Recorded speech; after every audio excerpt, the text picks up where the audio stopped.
for today, Mr. J. Mabuhay! Good afternoon, everyone. Hi! Did you see our group of pigeons? So did you know that pigeons were used as messengers to carry out message to our friends, families, and loved ones? Now, ladies and gentlemen, please relax and enjoy as our fine feathered friends are going to show us their amazing tricks, awesome songs, guest participation, and important environmental message. But before we proceed, hi sir, e-cigarettes or vaping is not allowed inside the park. The venture is not allowed inside the park. Thank you. Now, so first, you pick up the crumpled paper. What's the next thing to do, buddy? What's the next thing to do? Alright, so all the way, open the bin and drop it inside. Next one, buddy. You pick up the can. You walk all the way and drop it inside. Last one, buddy. You pick up the plastic cup. You walk all the way. Open and drop it inside. See, if the bird can do it, why can't we? Right? Always remember to put your chest in. Now, ladies and gentlemen, from the jungle of South America. So we have a total of 6 blue and gold macaws named Harry, Hardy, Sony, Matt, Kyle, and we will just wait for Kyle and Clark. So macaws are adaptive, meaning when they are surrounded by many people, they will accept many people. And for their diets, they love to eat varieties of seeds, fruits, and vegetables. And there are more than 400 parrot species globally, and blue and gold macaws rank as the third largest parrot, following hyacinth and the green-winged macaws. Okay, do you want to stay with me here? Or you want to go inside and get more food now? I think they'll have to stay with me. Still, a round of applause for our flying macaws. Now for the next bird, he is very special, intelligent, and a handsome bird. So here's our green-winged macaw named Jumbo. Now buddy, can you wave to the crowd? Hi. Now everyone, can you wave back to Jumbo and say hello? Hi. So macaws have very long tail and feathers that it can reach up to 3 feet from head to tail, with a tail that can grow up to 2 feet. Now Jumbo is going to show us his beautiful tail. Can you turn everybody? Alright, good bird. Last one.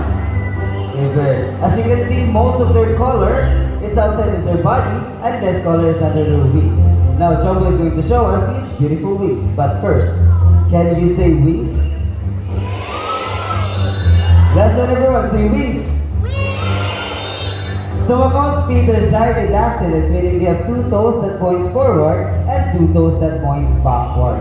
So they use their feet to hold on things and climb. Now Mr. James here has a groundnut.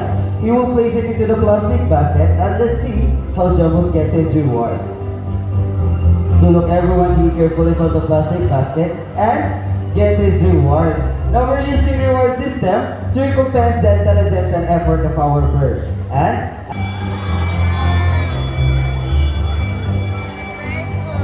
so we have prepared 2 sets of tests for Jumbo. So we will be having the spelling test first. So we have here 5 animal pictures: the camel, the horse, the snake, the zebra, and the tiger. Just choose one animal picture. What would you choose? Alright, we use some tigers, so let's have tiger with Miss Jaden. Well, Mr. Rumlik is preparing for the Jumbo letters, so let's have a short interview with Mr. James about Jumbo. Hi Mr. James, how are you today? I'm fine. Alright, so first you pick up letter T. You pick up the letter I. Alright, that's one. You pick up letter G. What's the letters, buddy? Oops, we made a shortcut. That's not the next one. What is it?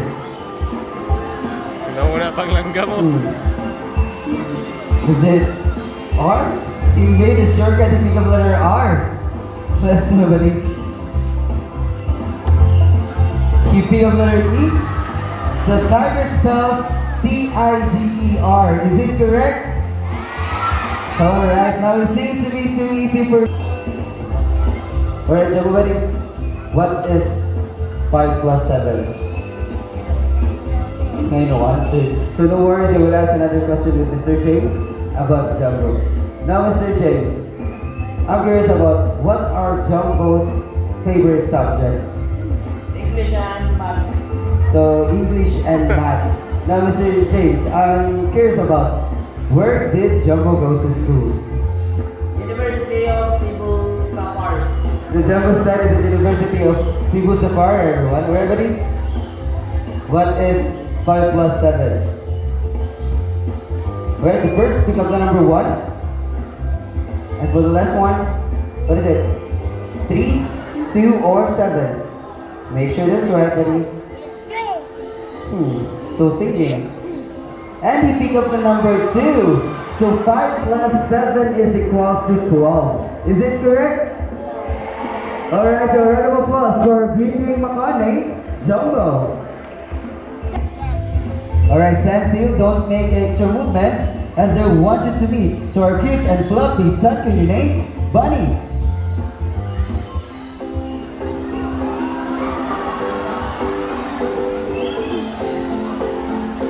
Bunny.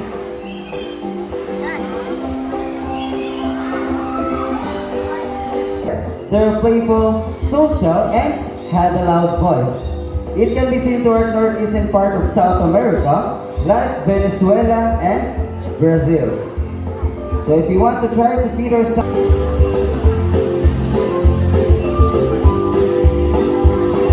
okay, stand still. No extra movements as we wanted to be to our couple birds named Day and Dawn. So second years are monogamous, meaning they only have one partner for a lifetime. And when their partner dies to the show. So, may I know your name, ma'am? Chen. Chen. So, Ma'am Chen, can you show it to the crowd your money? So, Ma'am Chen has 200 peso bill. So, all you have to do, ma'am, is fold your money into half 3 times, same direction. Another fold, and last one. Okay, and stretch your arms like this. Hold your money at the tip. Alright, are you ready, ma'am? Are you ready? Are you sure with your 200? Alright, so stand still, don't make extra movements as they wanted to be to another cute and fluffy second names, Sunny. Now Sunny loves money, so normally in the world, they love to pick up things to build their nest. Let's see. So Sunny flies all the way to this jet and he picked the 200 peso bill. So bye-bye Sunny and bye-bye. Let's return the money. Right? So Sunny flies back all the way to this jet and he put the 200 peso back. So a round of applause to our second units. Introduce to you to our talented second units, Jack and Jill. So you pass to the first one, you got the second one, and they pass to the third one. Well, buddy, last one. Right, they pass to the first one, you made a shortcut. Alright, so a round of applause to our talented second units, Jack, Miss Jayan, and Miss Rachel. So I'll hand you to them for a moment. Thank you, Mr. J. Again, everyone, this is our yellow chronomus and parrot named Lani and Purdy. Yellow chronomus and parrot is the most commonly picked Amazon due to its looking ability and playfulness. That's right. Mimic to copy sound what we heard every day. Can you say hi?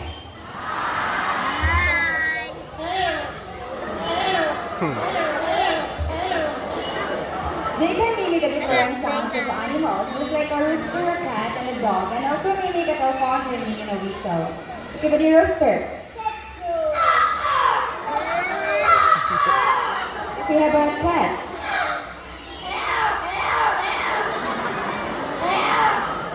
Rudy, can you bark? Okay, telephone.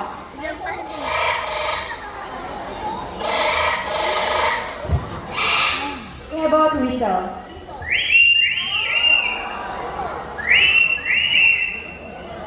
And also, Lani and Ruby love to sing, but before they sing, they need to have a warm up first. Okay, buddy, let's do the warm up. Next is the first song.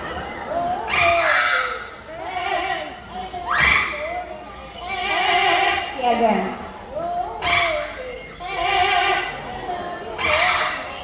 Their favorite second song. Let me ask first, who's celebrating their birthdays today or within this month? Okay, hi, happy birthday, and listen carefully because Lani and Rudy will sing a happy birthday song. You can sing happy birthday.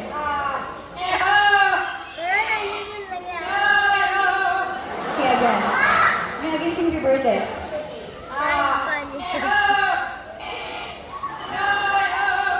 Last one. Last one, sing happy birthday.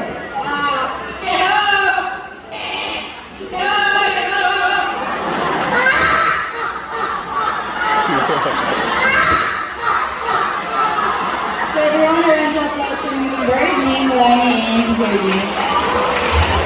First, birds of prey, put your hands together for snatching prey and flight. Our Brahmini kite means glider. So Brahmini kite is formerly known as red-backed sea eagle in Australia and locally known here in the Philippines as Banug in Bisaya and Lawin in Tagalog. So a round of applause for our Brahmini kite means glider. Now for the next bird, we will first need a lure. So a lure is handled by Mr. Charles because this bird will showcase how sharp his eyesight is and how good he is at catching his food. Alright? So please sit down and no one will stand up. All set, Mr. Charles? Now ladies and gentlemen, keep your eyes alert for a Philippine hawk eagle named Hunter.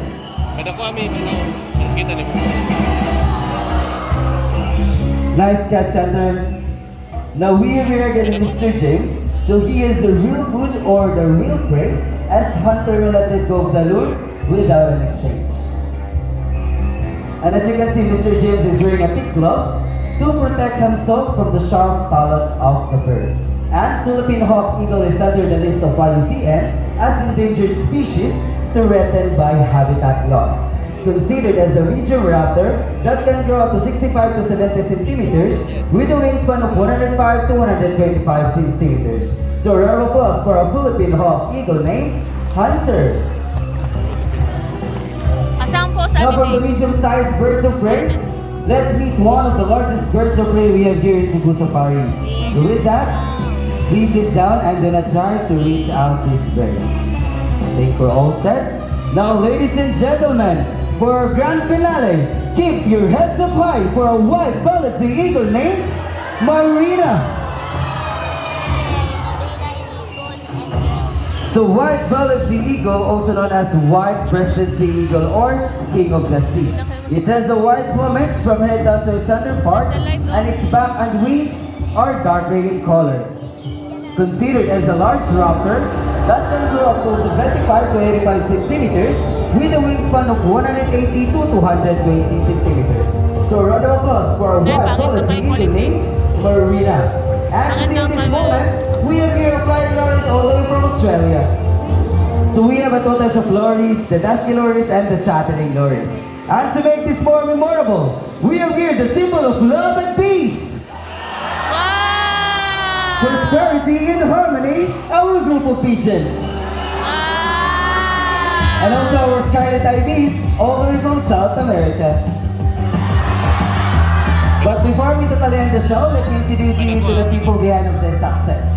My partner here on stage, Mr. James, together with Marina, and our assistant for Jenna